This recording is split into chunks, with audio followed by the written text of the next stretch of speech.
어, 제목이 우리 3절에 나와 있습니다. 씨를 뿌리는 자가 뿌리로 나갔다. 이렇게 이 이야기가 시작이 됩니다. 우리가 너무나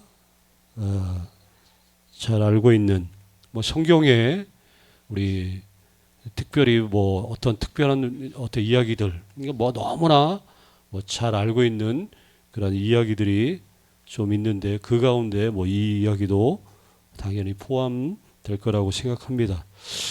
대부분 근데 이 비유를 들으면 자동적으로 사람들이 보통 생각하기를 이 네 가지 밭이 나오는데 그럼 나는 어떤 밭인가? 아니면 그러다가는 옥토밭과 같은 좋은 밭이 되자. 또 좋은 밭이 되라고 이야기하는 설교하는 내용들을 들어보셨을 거라고 생각이 됩니다. 그러나 이 밭에 중점을 두면 이 예수님이 말씀하신 말씀의 의도가 이제 빗나갈 수밖에 없다는 거예요. 밭에 중점을 두는 게 아니라 여기 제목 그대로 누구에게 중점을 둬야 돼요? 씨를 뿌리는 분에게 중점을 두고 그분께 초점을 맞춰야만 예수님이 이 말씀을 하신 의도를 우리가 이해할 수 있다. 그렇다는 거예요. 그래서 밭에 대한 이야기는 일단 생각하지 말아라. 이거예요. 밭에 대한 생각들은 일단 내려놓고 우리가 이 말씀을 좀 살펴봐야 되는데 제일 먼저 우리가 이 비유에서 좀 하나 이상하게 좀 생각해 봐야 될 부분이 하나 있어요. 그게 뭐냐? 이 농부가 쉽게 말하면 씨를 뿌리는 방법. 자, 이 농사를 짓는 이 농부의 지금 그 농사법에 대해서 먼저 생각을 해봐야 돼. 이 농부가 씨를 뿌리는데 씨를 어디다 뿌리냐? 길가에 씨를 뿌립니다. 그리고 돌밭에도 뿌립니다. 그리고 가시떨기 위에도 이렇게 씨를 뿌린다는 거예요. 자, 이 비유를 이해하는 첫 번째 열쇠가 여기에 있어요. 이게 뭐냐?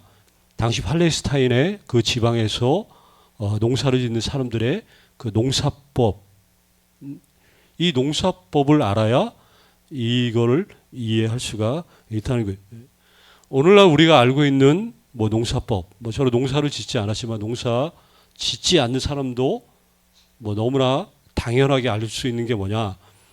씨를 뿌리기 전에 먼저 하는 일들이 있어요. 그렇죠? 씨를 뿌리기 전에 먼저 밭을 갈고 밭을 고르게 한 다음에 씨를 뿌리지. 그게 이 방법이죠. 근데 이 비유를 그저 생각 없이 읽으면 이 간단한 사실을 놓치는 거예요. 자, 이 본문을 곰곰이 우리가 생각하면서 읽으면 이 당황스러운 부분이 바로 이런 부분이라는 거예요. 왜 이 농부는 우리가 생각하듯이 먼저 밭을 갈고 그런 다음에 씨를 뿌려야 되는데 그 밭을 가는 과정을 생략하고 그냥 씨를 뿌리는 거예요. 길가에도 뿌리고 여기 돌짝밭에도 가시밭에도 씨를 뿌리는데 더군다나 이 씨앗이 이게 흔해 널려 있는 것 그런 게 아니라 씨앗은 값비싼 건데 근데 그 값비싼 거를 그냥 무작위로 이렇게 뿌리고 있다는 거예요. 이게 뭔 말이냐? 이게 1세기 팔레스타인 지역의 그 농사법 순서가 우리가 지금 생각하는 거하고는 정반대다 하는 거예요. 씨를 뿌리고 나서 그 다음에 이제 밭을 가는 것. 밭을 갈고 씨를 뿌리지 않고 뿌린 다음에 가는 방법. 왜 그렇게 하느냐? 자, 결국 씨는 뭐예요? 좋은 곳에 떨어져. 아무데나 떨어지면 안 되죠, 당연히. 좋은 데 떨어져야만 열매를 맺고 좋은 땅에 먼저 그래서 가려서 여기 좋은 터를 만든 다음에 거기다 뿌려야만 열매를 맺을 수 있는데, 근데 이 농부는 왜 좋은 땅을 먼저 막 골라가지고 여기다 심으면 되겠다 이게 아니라 그냥 여기도 뿌리고 저기도 뿌리고 이런 식으로 하냐 이거죠. 그거는 농부가 뭐 부주의하거나 막 이렇게 낭비적이어서가 그래서가 아니라 뭐 너무 간단하죠. 당시에 표준적인 농업 방식이 그것은 왜 그렇게 합니까? 그렇게 말할 필요가 없다는 거예요. 그게 그들의 농사 방식이.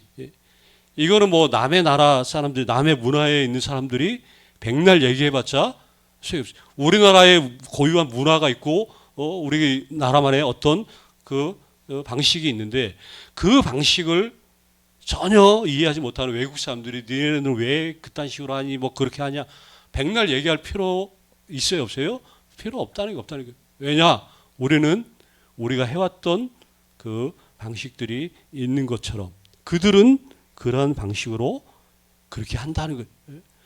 그래서 여기 주목해야 할 것은 농부가 씨를 뿌리는 이 방식이 이런 건데, 근데 더 주목해야 할 것은 뿌리는 방식보다도 뿌리는 태도가 우리가 주목해야 될 그런 부분이라는 거예요.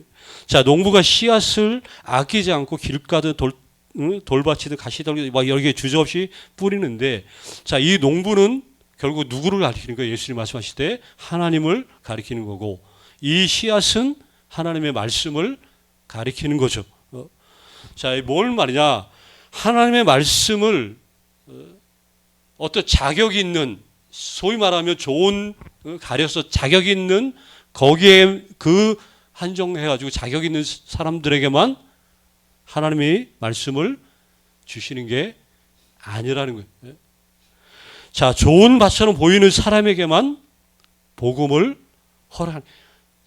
받을 저 사람한테 특별히 가려서 이렇게 말씀하시는 그런 하나님이 아니라는 것을 먼저 얘기하는 것이죠.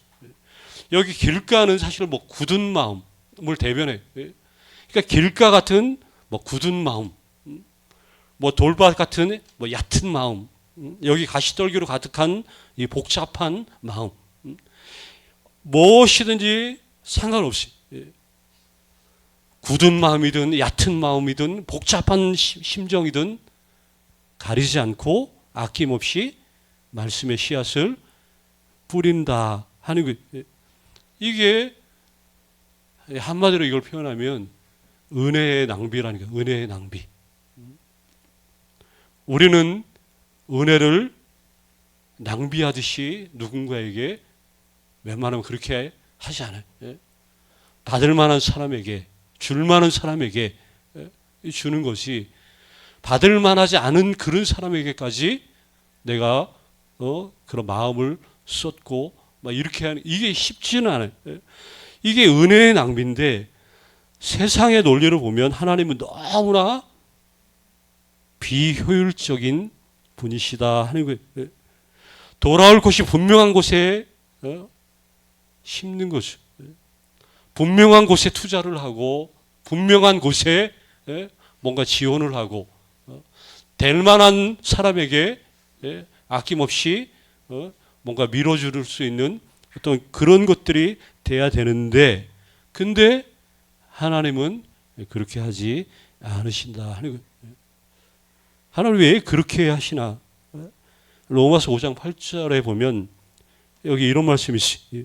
우리가 아직 죄인 되었을 때, 우리가 아직 하나님 앞에 죄인 되었을 때, 이게 지금 하나님의 사랑을 받을 만한 이제 됐다, 이 정도면 합격. 그럴 때 그게 아니라 아직이라는 말이 뭐예요? 아직 한참 멀었다는 기준에 적합하지 않다는 거예요. 자격 미달인. 쉽게 말하면 너는 벌써부터 면접에서부터 벌써 너는 텄다는 거예요. 텄다는 거. 근데 그런 때에 그리스도께서 우리를 위하여 죽으심으로 하나님께서 우리에 대한 자기의 사랑을 이렇게 확증하셨다. 하나님 우리가 좋은 밭이 될 때까지, 축복도 뭐 자격이 갖추어질 때까지 하나님이 축복을 기다리시는 그런 분이 아니라는 거예요. 우리가 여전히 어쩔 때 돌밭 같고 어쩔 땐 가시 떨기 같은 그런 때였을 때, 근데 그런 때일 때도 하나님이 이미 씨앗을 어떻게 해요? 뿌리셨다는 거예요. 이게 은혜라는 거예요. 은혜. 자격을 따지지 않는 뿌림, 조건 없는 말씀의 선포, 밭의 상태가 어찌 되었건 오늘 본문은 말씀하시기를 하나님은 이미 뿌리셨다, 이렇게 이야기를 하는 것이죠. 그리고 비유의 마지막에 나오는 숫자를 보면 여기 4장 8절에 보면 몇 배가 나와요? 여기 30배나 60배나 100배가 되었느니라, 이렇게 나와요. 자, 30배, 60배, 100배. 우리에게 이게 그냥 많이 이렇게 들려지면 안 된다는 거예요. 1세기 그 팔레스타인 지역의 그 농부들에게 이 숫자는 너무나 우리가 그냥 단순하게 많이라는 그런 개념이 아니라 그들에게 이 숫자는 너무 전혀 다른 의미로 이 숫자가 다가와요. 자, 농부가 네 군데의 씨를 뿌려, 쉽게 말하면 여기저기 뿌렸는데 그 중에서 열매는 어디에서만 나요?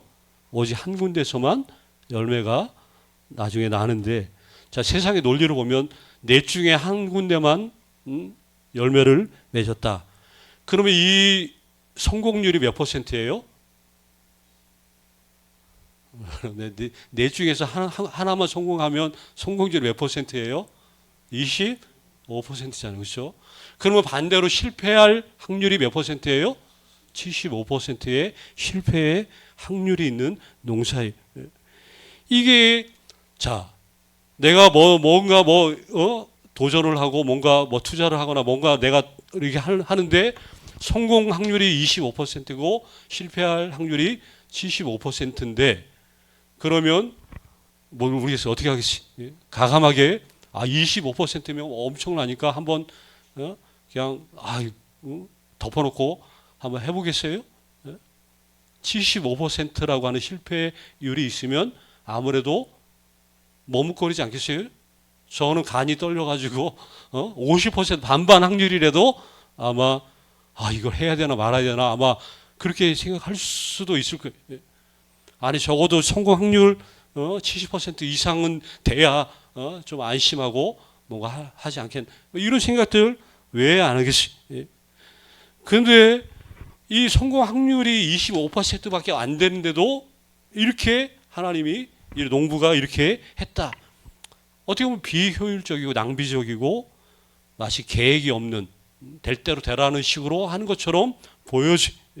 그런데 자, 그 하나의 땅, 세 군데에서는 다 실패해도 한 군데에서 열매가 맺혀진다면, 그런데 그 맺혀지는 그 좋은 땅의 열매가 나중에 보니까 몇 배까지? 최대한 100배까지 맺혀진다는 게 많게는.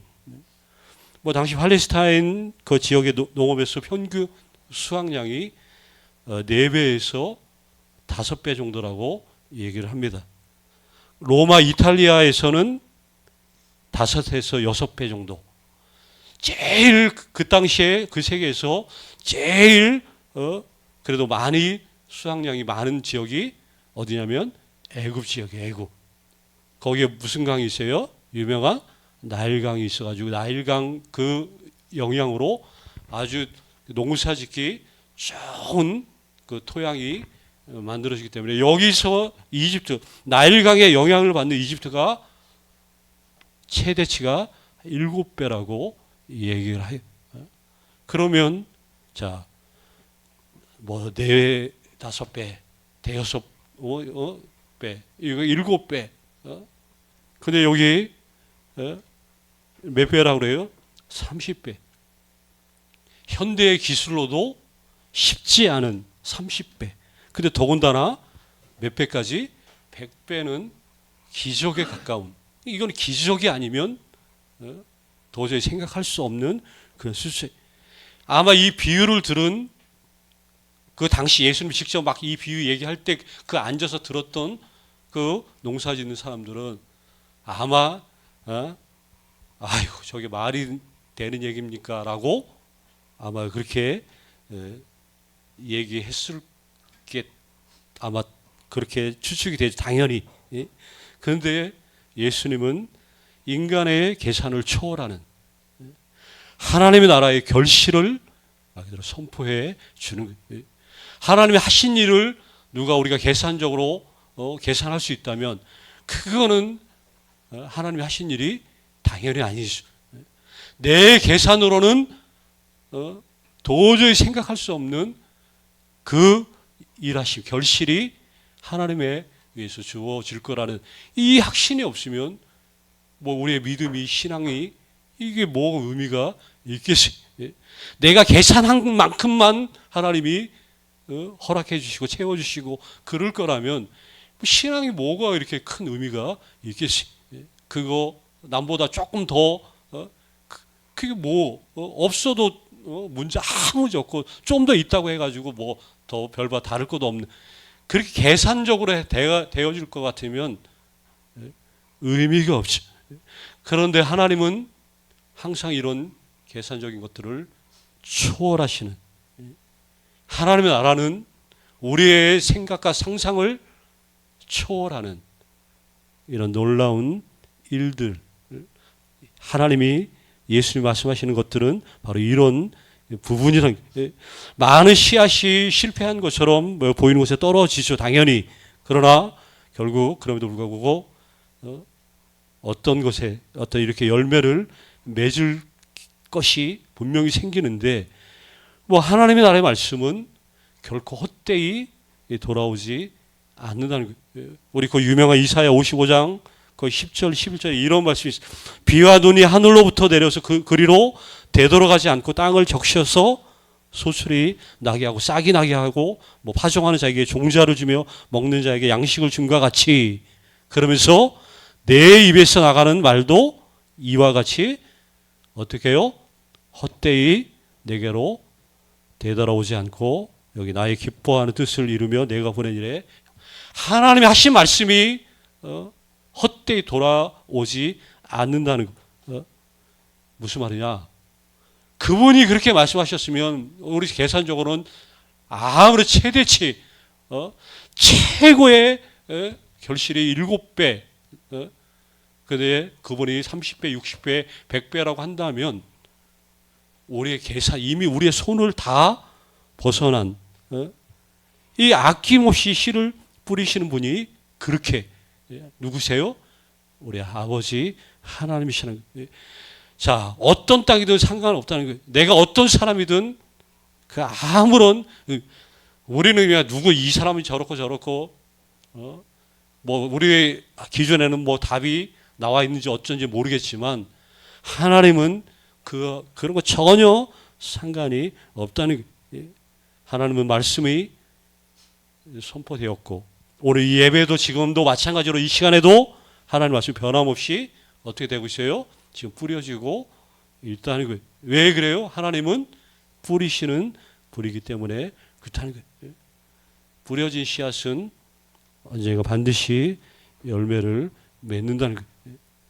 우리가 오랫동안 신앙생활 했는데 어떤 열매도 보이지 않아. 이젠 뭐 관심도 다 사라진 그런 분이 있다 할지라도, 아니 기도하고 말씀을 심었는데 달라진 것은 없고, 그러다 보니까 이제는 아예 어떤 기대도 없이 살아가는, 자녀를 위해서, 남편과 아내를 위해서, 배우자를 위해서, 부모나 친한 어떤 누군가를 위해서 내가 수년째 씨앗을 뿌리는데 여기 돌밭이나 가시떨기처럼 이렇게 보인다 할지라도, 그래서 이런 것 때문에 뭐 다 포기하고 내려놓고 아예 관심도 끊어버리는 듯한 뭐 이런 사람.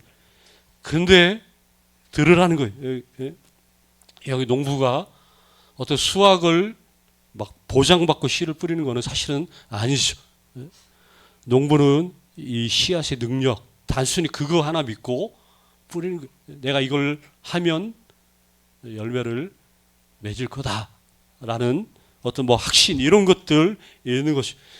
농부가 그렇다면 하늘의 농부이신 아버지는 너무나 분명하신 분이 아니겠는가 하는 거죠. 그 씨앗은 반드시 열매를 맺는다는 것.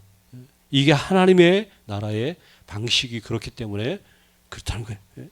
우리는 때려 죽여도 하나님이 그렇다라고 말씀하시면 그렇게 되는 줄로 믿는다는 거예요. 이걸 믿는 자들이 복된 거예요. 여기 9절에 나오죠. 들을 게 있는 자들은 어떻게 하라고요? 들으라는 거예요. 우리 하나님이 하신다 그랬으면 그 하신다라는 그 말씀을 듣는 사람들, 안 들어도 열매가 맺혀지긴 하겠지만 알고 그것들을 경험하는 사람하고 아무도 모르는 상태에서 경험하는 것은 벌써 이야기 자체가 다르다 하는 것이죠. 자, 지금도 하나님은 씨앗을 뿌리시는 분이시다. 모든 땅에 넘치도록. 그리고 낭비하듯이. 그러나 그렇게 뿌려진 씨앗이 여기 30배, 60배, 100배의 결실을 맺을 것을 기대하고 또 그래서 기다리면서 하루하루를 우리가 이렇게 살아내는 게 이게 뭐예요? 진짜 그리스도인. 진짜 성도는 이러한 사람들이다 하는 것을 알게 되죠. 오늘 한 가지만 기억합시다. 하나님은 어떤 분이에요? 뿌리시는 분이라니까. 뿌리시는 분. 누구를 위해 뿌리는 거예요? 우리를 위해서 아낌없이 뿌리시고 우리가 모든 계산을 뛰어넘는 상상할 수 없는 그 은혜의 혜택들을 누릴 수 있도록 내 상태, 내 어떤 뭐 신앙의 어떤 수준 이런 것들을 따지지 않고 오늘도 계속해서 낭비하듯이 은혜를 뿌려주시는 그러한 분이라는 거예요. 이 좋으신 하나님을 그래서 우리가 믿고 감사하고 평생 그분 때문에 기뻐하고 감사하며 사는 인생 돼야 되지 않겠어요? 그죠? 이런 은혜들이 있기를 간절히 주의 이름으로 축원합니다. 아버지 하나님.